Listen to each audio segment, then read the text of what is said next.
She laughed when her best friend said she was marrying down. But she didn't laugh the next morning when the venue charged her for everything she mocked me for. I, 32M, thought I was marrying the love of my life. Emma, 29F. We'd been together for 4 years, met at work, moved in after a year, and got engaged last fall. Everyone told me I'd hit the jackpot. Beautiful, social, the kind of woman who could light up a room. But in the months leading up to the wedding, I started seeing little cracks. Subtle comments about my boring job or how she was carrying the social side of our relationship. I brushed it off. Stress, nerves, wedding chaos. I told myself it wasn't a big deal. Then came the rehearsal dinner. It was held at this fancy restaurant her parents booked, the kind with chandeliers, overconfident waiters, and a wine list that looks like a math problem. Everyone was there, our families, close friends, the bridal party. I was genuinely excited. I thought this was the night before our forever. Halfway through dessert, Emma's maid of honor, her best friend Chloe, stood up to give a toast. She was a few glasses of champagne past polite.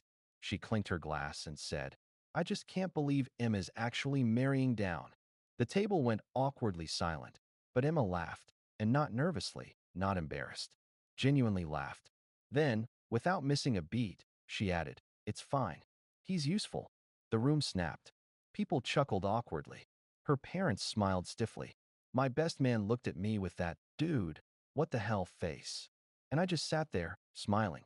I didn't say a word. I didn't stand up or storm off. I just nodded and raised my glass. If she thought I was useful, I decided I'd show her just how useful I could be. See, I had been managing every single contract tied to the wedding. The caterer, the photographer, the venue, the bar tab. Everything. Emma had insisted on using her credit card to collect points, but never bothered to check whose name the billing contact was under. Mine.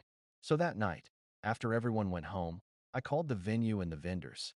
I told them that Emma's card was to be used for all final charges and gratuities. I signed off every invoice. The next morning, the venue manager called to confirm. Emma's card had been charged, the full balance. Tens of thousands of dollars. She woke up to a phone alert that made her face drain white. I just sipped my coffee and said, "Oh, didn't Chloe call you the rich one last night? Guess it's fitting." She exploded, screaming that I was supposed to handle it, that I knew she didn't mean it. But it wasn't about the money. It was about respect. And as she stood there in her silk robe, still hung over from her perfect little party, I realized I didn't want to marry someone who laughed at me publicly and only got angry when the bill came due. So I told her the wedding was off. Her dad tried to call me. Her friends spammed me with messages, and Chloe posted a cryptic story about men being fragile. But I didn't care. I'd canceled everything in my name and returned the gifts to their senders. The ring? Left on the table. I walked away. The best part? The venue was non-refundable. It had been 2 weeks since the wedding that wasn't. 2 weeks since I'd walked away from Emma and everything I thought I wanted. 2 weeks since her card had been charged for what she called her dream day. In those 2 weeks, I'd blocked her on everything. Instagram, messages, even Venmo. I didn't want revenge. I wanted silence. I wanted to sleep without that tight feeling in my chest. But the universe, apparently, wasn't done testing me. It started with her mom calling. "Ethan," she began, using that fake sweet tone that parents reserve for when they're about to manipulate you. "I think you and Emma just had a misunderstanding. She's been so distraught." I stayed quiet. She sighed. She didn't mean what she said at the rehearsal dinner. "You know how girls get when they drink." "Mrs. Parks," I interrupted. She laughed. "She said I was useful." I think she meant it. The silence on the line stretched like a pulled wire. Then she exhaled. "You're overreacting. Don't throw away something beautiful over one small mistake." Small mistake. I thanked her for the call and hung up. An hour later, my phone buzzed again. This time, it was Chloe, the maid of honor herself. "Chloe, hey, can we talk?" Me, about. Chloe, about Emma. "She's not doing well." Me. "She should have thought about that before calling me useful." Chloe. "She's embarrassed. She's sorry." That word, sorry, had lost meaning. It's amazing how quickly people find it once consequences show up. Still, curiosity got the better of me. Chloe suggested we meet for coffee just to talk things through. Against my better judgment, I went. She showed up wearing oversized sunglasses and guilt. "Ethan," she started. You know she didn't mean it. The pressure, the family, the wedding, it made her act out. I leaned back. So she insults me in front of everyone, lets me foot the bill for 10 months of planning, and only regrets it when her Amex statement hits? Chloe bit her lip. She loves you. She told me she'd do anything to fix it. That's when I noticed it. Her tone wasn't pleading. It was probing. I asked casually, "And what do you get out of her fixing it?" She froze, then forced a smile. "What do you mean?" I tilted my head. "You're the one who started that toast. You knew what you were doing. You wanted her to embarrass herself, or me." Her eyes flickered. "Caught. Ethan," she whispered, "you don't know half of what's going on." Before I could respond, she grabbed her purse, muttered, "Good luck," and walked out. That night, I got an email from an address I didn't recognize. Subject: "I need you to read this before you hate me forever." It was Emma. She poured her heart into 3 paragraphs that sounded rehearsed. How she didn't mean it. How her family pressured her to keep up appearances. How Chloe had always been jealous of her relationship and might have set her up to make her look bad. But the last line got me. "I know I broke something I can't fix, but please don't let her ruin both of us." That one sentence, "both of us," stood out. Not me. Not you. Us. It made me realize something. She wasn't sorry for what she'd done. She was sorry for what she'd lost.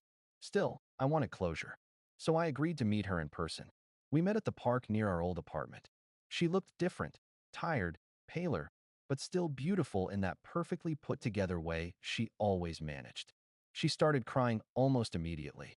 "I was stupid," she said. "I let people get in my head. I thought. I don't even know what I thought anymore." I nodded. "You thought I was below you." Her lip trembled. "No. I just, I wanted people to see us as equals. And they always said you were lucky to have me." "That's funny," I said quietly, "because I always felt lucky to have you. I just didn't realize how one-sided that was."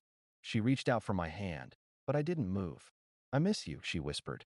"I miss who I thought you were," I replied. She looked down, silent for a long time, before asking, "So that's it? After everything we've been through?" "Yes," I said simply. She stared at me, waiting for me to crack, to soften, to fix things like I always had. But I didn't. The silence said what words couldn't. Then, as I turned to leave, she said something that made me stop in my tracks. "Chloe told me you were already seeing someone." I turned slowly. "And is it true?" she asked, voice shaking. I smiled faintly. "Does it matter?" She started to cry again, louder this time, but I didn't stay to comfort her. For once, her tears weren't my responsibility. A week later, I found out what Chloe had really meant when she said, "You don't know half of what's going on." A mutual friend sent me screenshots of a group chat between Emma, her bridesmaids, and Chloe. In the chat, Chloe had written, "If Emma marries him, she'll end up bored in 2 years. I'm just helping her realize it sooner." The girls laughed. Emma had replied with a heart emoji. I wasn't angry anymore. I was done. But Karma?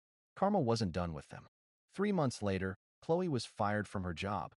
Turns out, her boss found some creative accounting in the company's budget that led straight to her. Emma? She moved back in with her parents after the lease expired on the apartment we were supposed to share. Last I heard, she's focusing on herself and posting motivational quotes about healing from betrayal. I guess she finally realized that respect isn't something you demand, it's something you earn. As for me, I accepted a promotion that came with a relocation package. Moved across the country. New city, new start. Last week, I met someone at a bookstore, quiet, warm, nothing like Emma. When she laughed at my stupid joke, it didn't sound rehearsed. It sounded real. And for the first time in a long time, so did I. Update 1. It had been 6 months since the wedding that never happened. Life had finally found its rhythm again. I was working in a new city now, Chicago. The skyline, the noise, the anonymity, all of it felt like the opposite of what my life had been with Emma. No small-town whispers, no mutual friends trying to reconnect us. Just peace. Every now and then, I'd think about her, sure. Not with bitterness, not even nostalgia, just a detached curiosity about where her life might have gone after she torched mine. And then, on a gray Tuesday afternoon, curiosity got its answer. My phone buzzed with an email. The subject line read, "Please, just listen." No greeting, no introduction. Just her voice in my head again, through typed words. I didn't open it. Not immediately. Instead, I sat there for 10 minutes, staring at the screen while a dozen thoughts fought in my head. Part of me wanted to delete it. Another part, the part that still believed in closure, wanted to read. Curiosity won. It always does. The message was short. Ethan, I know I don't deserve to reach out. I'm not asking for forgiveness. I just need to tell you something. Please meet me. It's about what happened that night, and after. I wouldn't ask if it wasn't important. She included a coffee shop address downtown. I closed my laptop, thinking I wouldn't go. But 3 days later, there I was, walking into a dimly lit cafe, hands in my pockets, wondering why the hell I couldn't just let ghosts stay buried. She was already there. Emma looked different. Not the glamorous, effortlessly polished version of her I used to know. Her hair was shorter, her makeup minimal. There were faint lines under her eyes, the kind that come from regret, not age. When she saw me, her breath caught. You came. I didn't answer. I just sat across from her. She looked nervous, fidgeting with her coffee cup. You look good, she said softly. Thanks. Silence settled between us like smoke. Finally, I said, you said it was important. Her eyes glistened. It is. I know I messed everything up. You deserve to know the truth about that night. I raised an eyebrow. The rehearsal dinner? She nodded. Yes, but also what came after. I crossed my arms. Go on. She hesitated, then whispered. Chloe set me up. I laughed, quietly, disbelievingly. You already told me that once, Emma. It didn't make sense then, and it doesn't now. No. Ethan, listen. She leaned forward, desperation in her tone. I didn't know she recorded me before the dinner. I didn't know she planned the toast. She told me it'd be funny, that everyone does roasts at rehearsals now. She said it'd make me look confident, playful. And instead, I said, it made you look like you didn't respect me. Her lip trembled. I didn't mean it. I swear I didn't. I stayed quiet, because I didn't need her to swear anything. She took a deep breath. After you left, she posted the video. That made me look up. What video? The toast. Someone filmed it. She uploaded it to TikTok. Captioned it, when your bestie's marrying down, but she's owning it. I felt a cold rush in my chest. You're kidding. She tagged me. It got almost 500,000 views before I even realized. My comments, she swallowed hard. They were brutal. Everyone called me shallow, spoiled, heartless. My company found it. My boss pulled me into HR, said my values didn't align with the brand. I lost my job 2 weeks later. I stared at her, processing. I tried calling Chloe, she continued, but she ghosted me. Then someone leaked our group chat messages to the same account that posted the video. The internet turned on her, too. She deleted everything and vanished. I let out a slow exhale. Karma, I thought. She looked at me with a mix of guilt and sorrow. I didn't deserve what I said to you, but I didn't deserve that either. I wanted you to know I've paid for it every day since. For a moment, I almost pitied her. Almost. But then I remembered what she said that night, the way her voice sounded, dripping with laughter and superiority as she called me useful. You said you didn't mean it, I said finally. But you still thought it. You still surrounded yourself with people who fed that version of you. She opened her mouth, then closed it. Ethan, she whispered, I don't want you to hate me. I looked at her for a long time. Emma, I don't hate you. I just don't know you anymore. Her eyes shimmered, and for a second, I thought she'd cry. But instead, she smiled faintly. I guess that's fair. We sat in silence again. When I stood up to leave, she said softly, I'm sorry I didn't see what I had until it was gone. I nodded. Most people don't. I walked out, and this time, I didn't look back. That should have been the end. But the universe, as I'd learned, loves sequels. 2 weeks later, I got a letter, a real, physical letter. No return address, but the handwriting was unmistakable. Inside, there was no apology, no plea, just a single line, written in careful script. Chloe wasn't the only one who wanted you to walk away. Ask my mother. My stomach dropped. It sounded crazy, paranoid, even, but a piece of me knew she wasn't lying. Her mother, the same woman who had told me to get over it after the toast, had never liked me. She'd always seen me as temporary, a placeholder until her daughter could marry up. Had she been part of it? The dinner, the pressure, the manipulation? That night, I found myself scrolling through old texts. Sure enough, a few days before the rehearsal dinner, Mrs. Parks had texted me. Don't overthink Emma's humor. She likes to joke. Just go with it and smile. At the time, it felt harmless. Now, it read like a warning. Suddenly, all the pieces fit, the encouragement to relax, the odd tension in the room, even the way Emma's father avoided eye contact when things went south. It hadn't just been a slip of the tongue. It had been orchestrated, a push. A push to test whether I'd break, whether I'd beg, whether I'd prove I was grateful to be marrying up. They didn't expect me to walk away, but I did. And in that moment, I realized something profound. Some people don't want relationships. They want control. They measure love not by loyalty, but by leverage. And when you remove their power, they panic. Emma's letter wasn't a plea for forgiveness. It was a confession of defeat. She'd lost control of the story, and for the first time, she wanted me to know the truth behind the performance. I folded the letter, placed it in my desk drawer, and smiled.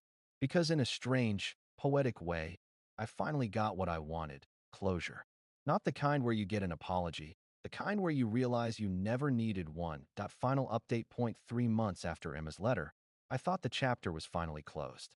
I'd buried the memories under work, weekend hikes, and the slow comfort of ordinary days. My life wasn't cinematic anymore. No betrayal, no drama, no expensive rehearsal dinners gone wrong. Just peace. Until one rainy afternoon, Peace walked into the coffee shop wearing a familiar smirk. Ethan, I turned. There she was, Chloe. Same confident posture, same perfectly done hair. But her eyes told a different story now. Less arrogance, more fatigue. I blinked. Chloe, didn't expect to ever see you again. She smiled awkwardly. Yeah, I could say the same. I thought about walking away, but curiosity, that same old weakness, kept me there. What do you want? I asked. She took a deep breath. To clear the air, maybe even make things right. I laughed quietly. That's funny, considering you're the one who lit the match. She winced. I deserve that. But please, let me explain. I crossed my arms but nodded. She sat down. Emma wasn't lying about the video, but what she didn't know is why I posted it. That got my attention. I'm listening. Chloe looked down at her hands. Her mom paid me. Silence. You're kidding. She shook her head. $2,000. She said she wanted to protect her daughter from a mistake. She knew if the internet got a hold of that clip, you'd never go through with the wedding. She wanted to make sure Emma didn't end up tied to someone beneath her. Those were her words. I felt something cold crawl up my spine. So you took the money. She nodded, shame in her voice. I thought it was harmless. I didn't think it would go that far. But after the video blew up, Emma's job found it. People started attacking her, and her mom blamed me. Said I went rogue. I clenched my jaw. And you're telling me this now because? She looked up, eyes watery. Because I got sued. Emma's family's trying to make me the scapegoat. They sent a cease and desist, saying I defamed her and caused emotional harm. I lost my clients, my reputation, everything. And I realized her mom played all of us. I didn't know whether to pity her or laugh. So you want what, Chloe? Forgiveness. She hesitated. No, just truth. You deserve to know who really did this. I sat back, exhaling. I already figured it out. She tilted her head. Then you probably also know what happened to Emma. I frowned. What do you mean? Chloe hesitated. You didn't hear? She's in Denver now, working part-time at a nonprofit. Her mom cut her off after the video scandal. She sold the apartment. And she's sick. That word hit differently. Sick. Chloe nodded. Not terminal or anything. Stress-induced ulcer, apparently. She's been in and out of the hospital. I think losing everything, the job, the money, the approval, broke her. For a moment, I just sat there, silent. I told myself I didn't care. But hearing that, it stirred something human in me. Not love, not pity, just a quiet sadness for how far everything had fallen. Chloe wiped her eyes. I'm not asking you to fix it, Ethan. I just wanted to tell you the truth before everyone rewrites it. You didn't ruin her life. Her mother did. I helped her do it. And for what? Likes? Money? I lost more than I ever gained. She stood, slinging her bag over her shoulder. Anyway, I'm sorry. For real this time. And then she walked out. That night, I sat by the window, listening to the rain. I thought about everything that had happened. The toast, the video, the letter, the manipulation. It all started with a joke meant to humiliate me. A single sentence that spiraled into years of chaos. But now, for the first time, I understood something. It was never about the toast, or the wedding, or me. It was about control, the kind people confuse for love. Emma's mother wanted control over her daughter's choices. Chloe wanted control over how people saw her online. And Emma, she let them define her until it destroyed her. I didn't walk away because of pride. I walked away because I refused to be part of that game. And somehow, that decision set all the dominoes in motion. A few weeks later, I got a letter in the mail again. Same handwriting as before, but this one was different. Ethan, Chloe told me she saw you. I asked her to. I wanted you to know I don't hate you. I never did. You were the only person who treated me like I was enough without the name, the house, or the money. I'm trying to become that person again. Thank you for leaving when you did. You saved me from becoming my mother. Emma. I read it twice, then folded it gently and placed it in the same drawer as the first one. For the first time in years, the story actually felt finished. Not because she apologized, but because she understood. 6 months later, I attended a networking event for a new nonprofit branch opening in Denver. During a presentation, I saw her, Emma, across the room. She was laughing with coworkers, genuinely this time. No pretense, no performance. She didn't see me. I didn't go over. Sometimes closure isn't a conversation. Sometimes it's just the quiet realization that you've both finally healed enough to stop rewriting the past. I smiled, turned away, and left early. Outside, the city lights reflected off the rain-soaked streets. For the first time, I didn't think about what was lost, only what was learned.